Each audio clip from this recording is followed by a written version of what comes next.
रोहतक जिला के अध्यक्ष श्री अजय बंसल की अध्यक्षता में एक बैठक हुई।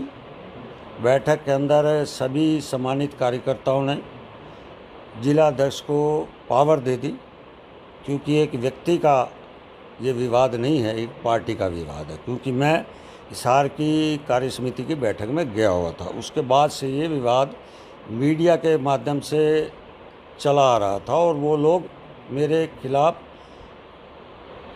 विरोध करने के लिए, क्षमा याचना के लिए, एफआईआर दर्ज कराने के लिए कर रहे थे।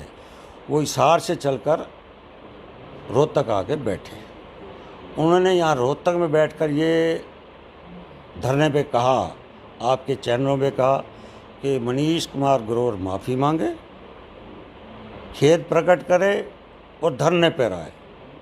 और मेरा स्टैंड आज भी वही था, पहले भी वही था कि ना मैं धरने पे जाऊंगा, ना मैं माफ़ी मांगूंगा। खेद मैंने पहले दिन धरने से पहले कर दिया था। क्यों खेद किया था? कि रोहतक के अंदर कोई ऐसा विवाद ना खड़ा हो जिससे लोगों को यहाँ परेशानी हो। उस नाते मैंने खेद कर दिया। उस खेद को वो लोग हिसार वाले कमज़ोरी समझ बैठे, परंतु आए, उनको रोहतक की जनता का प्यार और स्नेह नहीं मिला। क्यों नहीं मिला? कि वो झूठा आरोप मेरे पे लगा रहे थे, वो मेरे पे झूठा आरोप लगा रहे थे। इसलिए रोहतक की जनता ने, मैं उनका रोहतक की जनता का विशेष तौर से जिला की जनता का धन्यवाद भी करता हूँ कि उन्होंने उनका साथ नहीं दिया। इसलिए उनको समझ आया। समझ आने के बाद प्रशासन से उनसे बात की। उन लोगों ने धरने में बैठे, प्रशासन ने हमारे पार्टी के जिलाध्यक्ष से बात करी। जिलाध्यक्ष ने अपनी जो कमेटी बनाई उनसे बात करी। दिन भर वो कमेटी बात करते हुए जब प्रशासन के लोग जिलाध्यक्ष के पास गए, जिलाध्यक्ष जी और हमारे सतीश नांदल जी, राज शर्मा जी, हमारी उषा शर्मा जी और हमारी प्रतिभा सुमन जी और ऐसे सभी मोर्चों के प्रकोष्ठ, उनसे चर्चा करके उनको फिर रेस्ट हाउस में बुलाया गया। रेस्ट हाउस में दोनों धरना के लोग, प्रशासन के लोग और हमारे पार्टी के जिलाध्यक्ष के नेतृत्व में बैठकर उन्होंने बातचीत की। बातचीत करने के बाद एक अच्छे तरीके से उन्हें बात करके उस वाद विवाद को ख़त्म किया। और मेरे पास फिर फ़ोन आया, मैं गया। जाने के बाद मैं 10-15-20 मिनट बैठाऊँगा। बैठने के बाद हो गया जी, ठीक है चलो, हम चल पड़े। चलने के बाद अपने बीच में जो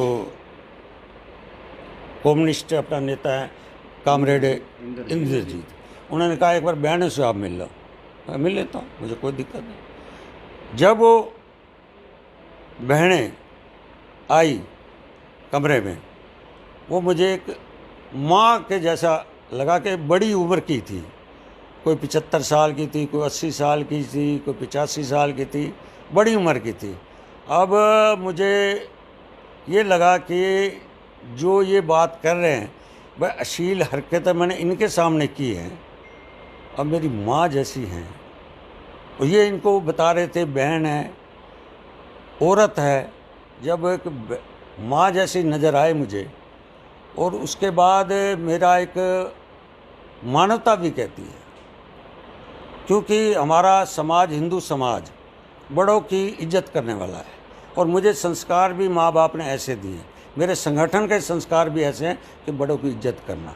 मैंने वो पैर उनके छुए के बाद हम भी बाहर चले गए, वो भी बाहर चले गए। तो बाकी दोनों लोगों ने आपके सामने मीडिया में रात को बात भी रखी। कुछ लोग, चाहे उसमें किसान नेता हों या पॉलिटिकल लोग हों, ये दिखाने का प्रयास कर रहे हैं कि मनीष ग्रोवर ने माफ़ी मांग ली, इस वजह से ये धरना ख़त्म कर दिया। देखो मेरे मित्रों, आप भी लंबे समय से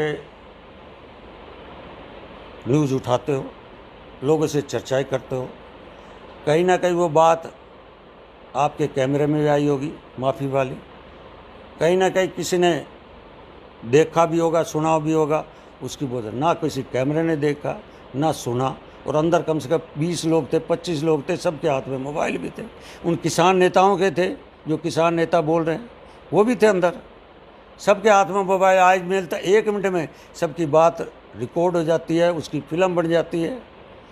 देखो मैंने कहा कि जो बात मैंने पहले कही, आज भी उसी का पार्टी का आदेश मानता हूँ। पार्टी ने कहा कि इस काम को शहर के हित में, शहर में ऐसा विवाद ना हो, इस वजह से इसको हम बैठ के मिल मिलाप के प्रशासन से तनाव की स्थिति हर दिन बढ़ती जा रही थी। डीएलएफ कॉलोनी भी बंधक बनी हुई थी क्योंकि लोग बाहर नहीं निकल पा रहे थे। तो ऐसे में एक सही निर्णय ये कहा जा सकता है कि आपस में मिल बैठ के एक विवाद सुलझाएं। मैं कह रहा हूँ जी, जब मैं रविवार को मैं यहाँ से एक यूट्यूब वीडियो के माध्यम से संदेश दे रहा हूँ, क्यों दे रहा हूँ कि मेरे रोहतक शहर में कोई दिक्कत ना हो, मेरे रोहतक ज़िले में कोई दिक्कत ना हो, उसको उन्होंने कमज़ोरी समझ ली। इसलिए कि जो भी छोटी मोटी घटना होती है दिक्कत आती है, आम जन को आती है, और मैं आम जन को दिक्कत देने वाले में नहीं हूँ। रात को रोहतक जिला के किसान नेता भी वहाँ बैठे थे, उन्होंने स्पष्ट कहा कि हमने इनको नहीं बुलाया, हमने रोका, मत आओ। लगता है कि वहाँ हिसार के लोगों ने ही उनको किसी ने ऐसा आवास कर दिया कि आप जाओ, उसकी छवि खराब करके आओ।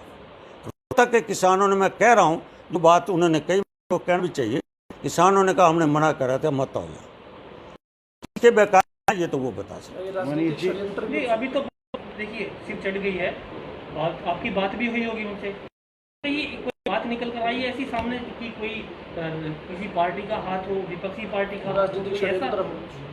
देखो, मैं अभी सच्चाई बताऊं, जो रात के विषय में ऐसा अभी ठीक नहीं है, परंतु जो मुझे लगता है कि मेरी छवि को खराब करने के लिए हिसार से चलकर यहाँ कर रहे हैं, तो अभी किसी के ऊपर ऐसा आक्षेप लगाना ठीक नहीं। आप पार्टी हैं, बीजेपी के नेताओं पर हमले हो रहे हैं, कहीं गाड़ियां उड़ी जा रही हैं, कहीं कपड़े फाड़े जा रहे हैं, तो ये किसान आंदोलन से संबंधित मानते हैं आप इनको, या और भी कोई लोग हो सकते हैं? देखो मित्रों, मैं कहना चाहता हूँ, किसान खेत में है, किसान अपने घर बैठा है। अब कल की घटना लगा लो, सिरसा के अंदर जिस तरह राकेश टिकैत जी वहाँ गए, उनको छुड़वाने के लिए गए, जिन्होंने रणबीर गंगवा के ऊपर हमला कर रखा था, जानी हमला कर रखा था, लाठियों से, पत्थरों से उनके ऊपर हमला किया गया था, तो वो किसान होते हैं क्या? वो किसान नहीं हो सकता। सुनीता दुग्गल हमारी मेंबर ऑफ पार्लियामेंट कैसे बच के निकली, उसके ऊपर कैसे होना, ये किसान होते हैं क्या? किसान बहुत मेहनती है, हल चलाने वाला है, वो हथियार उठाने वाला नहीं है, वो पत्थर उठाने वाला नहीं है, वो तलवार उठाने वाला नहीं है।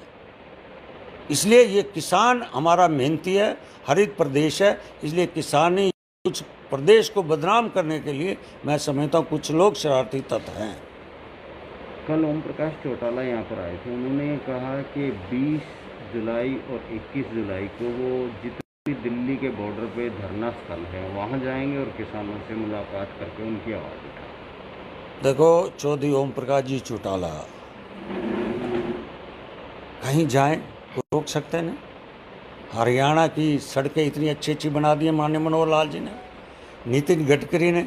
अब दिल्ली से बॉर्डर में सरसे में 2 घंटे में आप पहुंच सकते हो, कोई रोक नहीं। एक समय था हरियाणा के अंदर एक सड़क से रोहतक से बहादुरगढ़ में जाने में 3 घंटे लगते थे, अब 20 मिनट में पहुंच जाते हैं।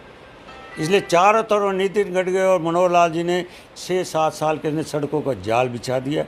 खुली जाए, तेल कम लगेगा, समय कम लगेगा, कोई रोक नहीं सकता। राजनीतिक हस्तक्षेप हो रहा है आंदोलन में, राजनीतिक हस्तक्षेप हो रहा है, राजनीतिक। देखो, मैं ये कहना चाहता हूँ, 2014 देश की जनता ने मोदी जी को ताकत दी, 2019 में देश की जनता ने मोदी जी को ताकत दी, प्रदेश में भारतीय जनता पार्टी को प्रदेश की जनता ने ताकत दी। इन लोगों को जिन जनता ने नकार दिया, ये अपना राजनीतिक झंडा पीछे कर दिया और इन लोगों को आगे कर दिया। इनके कंधों पे बंदूक रखकर ये जो आज देख रहे हैं प्रदेश की स्थिति, वो ये करना चाहते हैं, परंतु जनता देख रही है। जनता आने वाले समय के अंदर इन राजनीतिक दलों जो पीछे झंडा रखकर आगे उनको आगे कर रहे हैं, तो जनता सारी समय चुनाव के समय नकार। एक सवाल और पूछना चाहूँगा, जो भी हमले हो रहे हैं भारतीय जनता पार्टी के नेताओं पे किसान आंदोलन के नाम पे किए जा रहे हैं, वो हरियाणा में हो रहे हैं, ना पंजाब में हो रहे हैं, ना उत्तर प्रदेश में हो रहे हैं, ऐसा क्या? मैंने पहले कहा हताश, निराशा, ज़मीन खिसक जाना, उसी उद्देश्य से कर रहे हैं। और आस्ता आस्ता इनकी पोल खुल रही है, इनकी पोल खुल रही है। क्यों?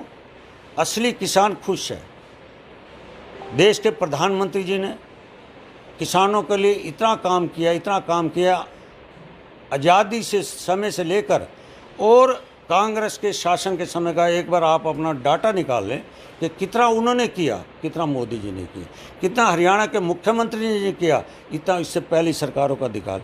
12 फसलें MSP पे ले रहे, 12 फसलें। पंजाब नहीं ले रहा, राजस्थान नहीं ले रहा, कोई और स्टेट नहीं ले रही। जो बगल में हमारे हैं पंजाब और राजस्थान, उनका डाटा निकाल लें। सरसों 7200 रुपये, गेहूँ 19,000 करोड़ की उनके खातों में सीधी गई है किसानों के, सीधी। जैसे पेंशन, बुढ़ापा पेंशन, विधवा पेंशन के लिए लोग धर्मशाला में 4-4 घंटे थैले लेकर हमारी माँ बहनें विधवा आती थी, अब उनके घर के अंदर पेंशन जा रही है। ऐसे किसानों भी अब उनके घर के खाते में पैसा जा रहा है। अच्छा मनीष जी, ओम प्रकाश चौटाला ने कहा है कि देश में मध्यवर्ती चुनाव की संभावना जताई जा रही है इस तरह से, क्योंकि आम जन में काफ़ी रोष बताया उन्होंने कि आम जन में काफ़ी रोष है। तो ऐसे में कहीं ना कहीं जो हम मध्यवर्ती चुनाव होंगे और भाजपा को करारी पड़ेगी। चौधरी ओम प्रकाश चौटाला जी, मैं आदरणीय सम्मानित, मैं इज्जत करता हूँ दिल से। मुंगेरी लाल के सपने ले रहे हैं, लेने चाहिए।